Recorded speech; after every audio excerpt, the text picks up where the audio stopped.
Esta es la evolución del PIB ruso en los últimos años del régimen zarista, prácticamente estancado hasta que se produce el origen de la Unión Soviética. Lo primero que harán será una reforma agraria que otorga a los campesinos propiedad sobre la tierra. Luego, los primeros años de socialismo, como consecuencia de la Primera Guerra Mundial y la Guerra Civil, fueron complicados. En 1921 se creará el Gosplan, el Centro de Planificación. Será un primer plan basado en la electrificación del país, necesario para desarrollar toda una serie de infraestructuras en un país en el que casi no había nada. Esto es lo que sucede con el PIB soviético cuando se inicia el Gosplan. Lo que muestra que la manera en la que los soviéticos habían organizado la economía no era un fracaso para nada. Hasta 1970, el crecimiento era alto. A partir de entonces, entre 1970 y 1980, el crecimiento era menor. Y el crecimiento del bloque blanco algo mayor. Los mecanismos de bloqueo aparecen en esa época. La única caída significativa fue durante la Segunda Guerra Mundial. Una guerra que, a diferencia de lo que nos vende Hollywood, fue ganada a los nazis gracias a la Unión Soviética.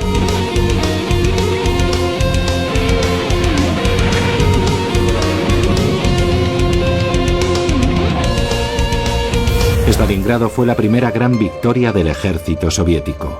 El triunfo del Volga es como un faro, el punto de inflexión de la Segunda Guerra Mundial. Solo en Stalingrado murieron más nazis que en todo el frente occidental junto. Europa y la URSS habían quedado devastadas tras la guerra. Elaboraron lo que más tarde se convertiría en el Programa de Recuperación Europea, que lograría levantar nuevamente a la Europa occidental. Europa necesitó que los Estados Unidos inyectaran cantidades ingentes de dinero para relanzar su economía. La Unión Soviética no. La URSS se desarrollaba más rápido que los países avanzados.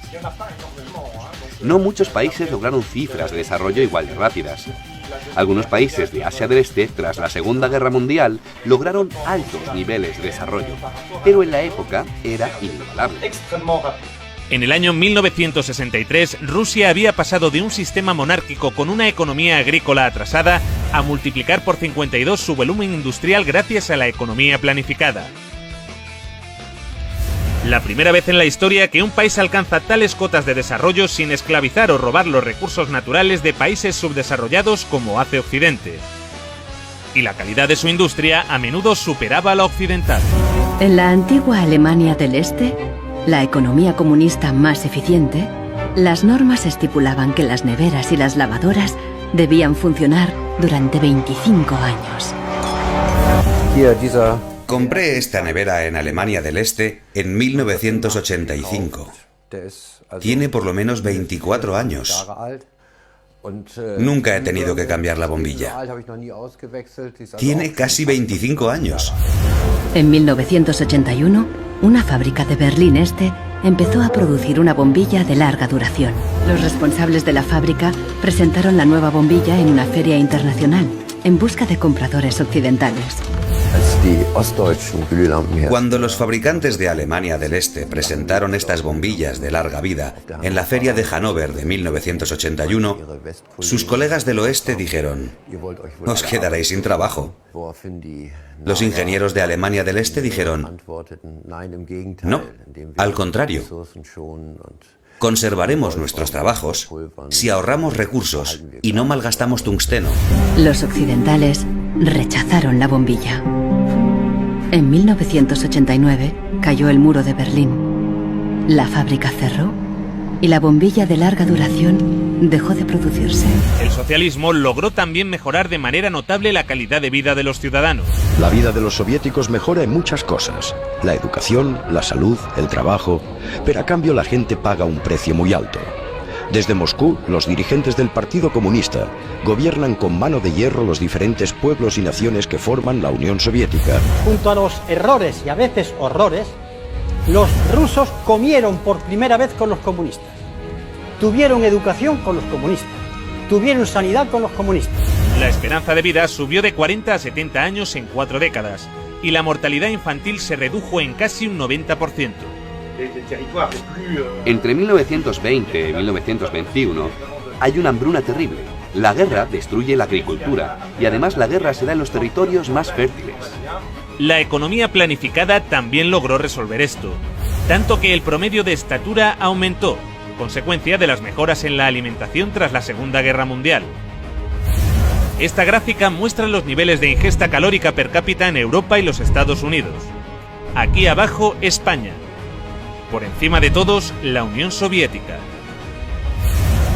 Crearon también el primer sistema sanitario universal y gratuito del mundo. Los servicios sanitarios actuales de la URSS son el resultado de 40 años de evolución, experiencias e investigaciones. Forman un sistema unificado que se extiende a todas las disciplinas sanitarias y cuyas ramificaciones alcanzan a todos los centros de población que constituyen las 15 repúblicas de la Unión, llegando hasta las más pequeñas y remotas aldeas y zonas agrícolas. En el año 1980, la URSS tenía más médicos y camas de hospital que los Estados Unidos de América. También crearon el primer sistema educativo universal y gratuito en el que se incluía la universidad. Todo el material escolar lo proporcionaba el Estado. En los años 70, la URSS tenía 5 veces más ingenieros titulados que los Estados Unidos. Y mientras los Estados Unidos pasaban la Gran Depresión con un 23% de paro, la Unión Soviética alcanzaba la plena ocupación. Sus oficinas de desempleo permanecieron cerradas hasta el año 88.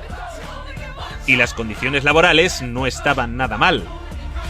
Con la Constitución Soviética de 1936 se estableció la jornada laboral de 7 horas, pudiendo verse reducida a 6 o incluso a 4 para las profesiones más duras. La jubilación era a los 60. Para los trabajos más duros podía llegar a adelantarse a los 50. Solo hacían falta 20 años cotizados para cobrar la pensión completa. Los sueldos se cobraban al 100% durante las bajas por enfermedad, y también tenías derecho a bajas si tus hijos se ponían enfermos. La baja por maternidad duraba 1 año. De hecho, fue el país que consiguió las mayores cotas de igualdad entre hombres y mujeres. Antes, en la RDA de su juventud, la mujer era igual que el hombre, y a veces incluso superior. 9 de 10 trabajaban. Había guarderías para sus hijos y tenían tiempo de ocio. Este sistema de seguridad social serviría de inspiración a la socialdemocracia occidental, que llevaría a los Estados Unidos y a Europa a su mejor época de la historia en bienestar y derechos. Entre esos derechos están el acceso a un trabajo útil y remunerado, el derecho a unos ingresos suficientes para proveer de una adecuada alimentación, vestuario y esparcimiento, el derecho de cada familia a un hogar decente, el derecho a una cobertura médica adecuada y la posibilidad de tener buena salud y gozar de ella, el derecho a una adecuada protección ante los temores económicos vinculados con la vejez, la enfermedad, los accidentes o el desempleo. El derecho a una buena educación. Luego llegaron los liberales y empezaron a joderlo todo, pero esto es otra historia. Para el resto del mundo, el aporte científico de la Unión Soviética, incluso en economía, aunque no sea totalmente científica, es notable incluso para Europa. El virólogo soviético Viktor Sanov presentó su plan para erradicar la viruela ante la Organización Mundial de la Salud. Por primera vez en la historia, la humanidad lograba eliminar una enfermedad gracias a una campaña de vacunación en la que la Unión Soviética tuvo un papel fundamental. Fueron los primeros que lograron poner un satélite en órbita, el Sputnik. Los medios de comunicación de todo el mundo estaban embargados de emoción porque el hombre había podido llegar al espacio. El cosmonauta soviético Yuri Gagarin fue el primer hombre en viajar al espacio. Valentina Tereskova, la primera mujer. La Mir, la primera estación espacial. Incluso el primer teléfono móvil.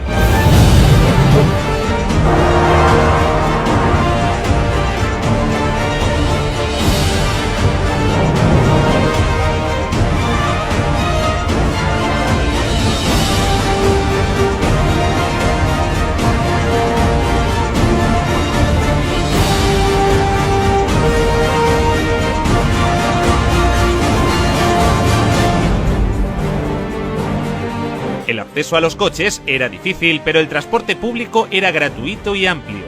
La red ferroviaria llegó a ser de las más grandes y desarrolladas del mundo. Nos enfrentamos al recorrido ferroviario más largo del mundo, el Transiberiano. Una sociedad que había logrado garantizar a todos los ciudadanos los bienes de primera necesidad. La vivienda, el agua, la luz o la calefacción no suponían más de un 30% del salario de un trabajador.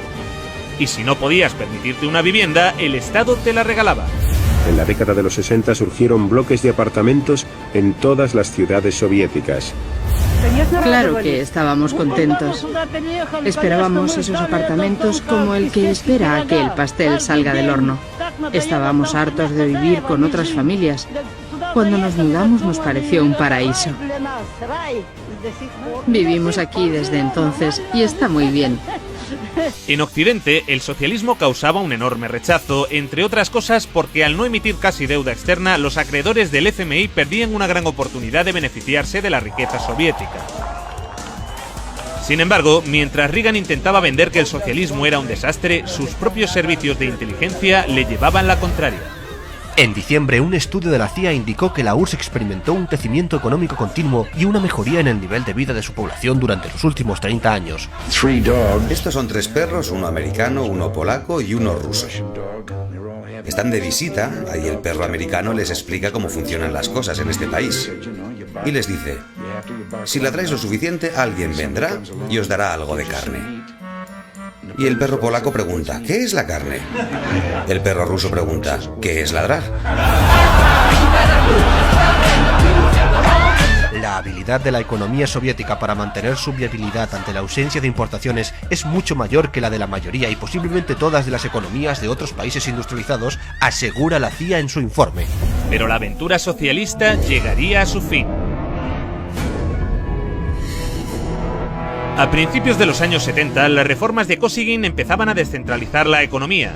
Esto produjo que la economía se empezara a ralentizar.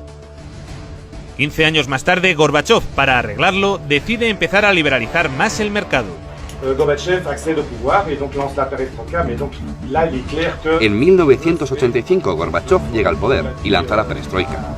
Como él mismo decía, su intención era un socialismo a la sueca. Pero en lugar de relanzar la economía, lo empeoró más. En el año 89, el PIB de la URSS caía por primera vez en décadas. En marzo de 1991 se hizo un referéndum preguntando por la continuidad de la Unión Soviética. Los ciudadanos votaron a favor de mantener la Unión con casi el 80% de los votos. Pero Boris Yeltsin y los Chicago Boys tenían otros planes. Esto sucedió a pesar de un referéndum en el que la mayoría de la población votó por la conservación de la Unión Soviética. En agosto de ese mismo año, una facción del Partido Comunista dio un golpe de Estado. Según la agencia de prensa soviética TASS, el presidente soviético Mikhail Gorbachov ha renunciado a su cargo y ha sido sustituido por Gennady Yanin. Lo que están haciendo es engañar vilmente al pueblo. Esto es un golpe anticonstitucional. El golpe fracasó, pero debilitó lo suficiente al gobierno para iniciar el desmantelamiento de la Unión Soviética encabezado por Boris Yeltsin. Estábamos defendiendo una Rusia libre, y el símbolo de esa Rusia libre era Yeltsin. Un proceso que ya parecía irreversible desde hacía 2 años cuando se produjo la emblemática caída del muro de Berlín. Algo que hoy se recuerda como un gran logro de la humanidad.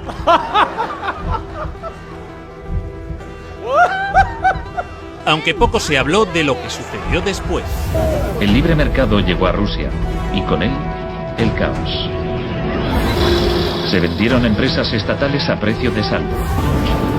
Gracias a la terapia de shock de Yeltsin, en 1992 los rusos consumían un 40% menos que en 1991.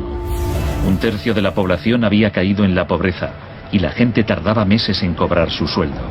Con las medidas liberales llevadas a cabo por Boris Yeltsin, el PIB de Rusia experimentó una caída en picado durante los 8 años siguientes. La corrupción era generalizada y el crimen organizado se disparó. Moscú se convirtió en el nuevo salvaje oeste. Eso sí, han construido unos rascacielos de puta madre en Moscú. Se pusieron a la venta más industrias estatales. Y así nació una nueva clase de empresarios multimillonarios con influencia política, los oligarcas. En 1998, el 80% de las granjas rusas estaba en quiebra y 70.000 fábricas estatales habían cerrado. Crea pobreza, pobreza y pobreza. En 8 años, el número de pobres había aumentado en 72 millones, mientras Moscú pasaba a ser la ciudad del mundo con más multimillonarios. La pobreza se disparó también en los países miembros y satélites de la URSS. La antigua RDA fue una de las regiones que salió mejor paradas, pero también experimentó algunos retrocesos, especialmente en los derechos de las mujeres. Mujeres de la RFA piden que se apliquen las leyes que protegen a las mujeres en la RDA. Una época cómoda que termina con la caída del muro en noviembre de 1989. Sí que hay un Día Internacional de la Mujer, pero ya no se celebra de la misma manera. A las mujeres ya no se las homenajea como antes.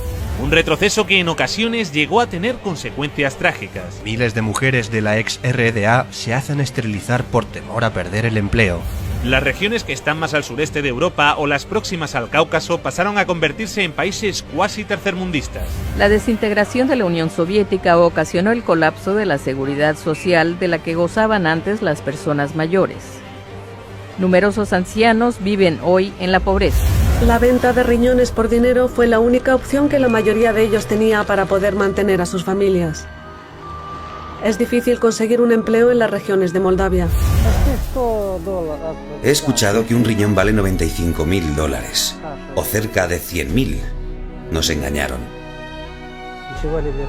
Sé que no debí viajar a Turquía, pero necesitaba el dinero. Ahora ese dinero ha arruinado mi salud. Desde entonces, los latentes conflictos interétnicos que persistían en varias repúblicas de la URSS se intensificaron y desataron choques armados.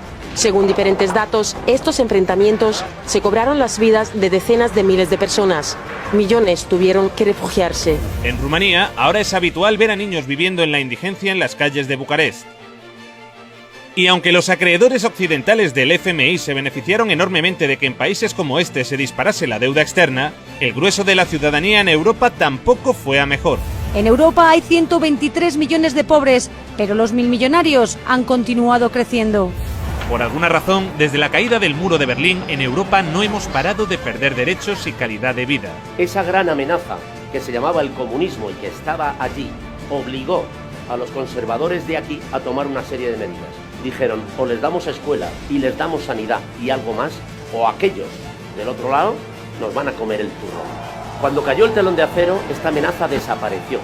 Y dijeron, bueno, ya no tenemos por qué darles nada, porque no existe la amenaza. Pero como la URSS y Yugoslavia no existen ya... Mientras, los que vivieron el socialismo en primera persona a menudo lo añoran. Cuando se cambió aquello y se encontraron que tenía que pagar la calefacción, la electricidad, etcétera, etcétera. Una encuesta publicada en 2014 revela que el 60% de los rusos quieren que vuelva la Unión Soviética.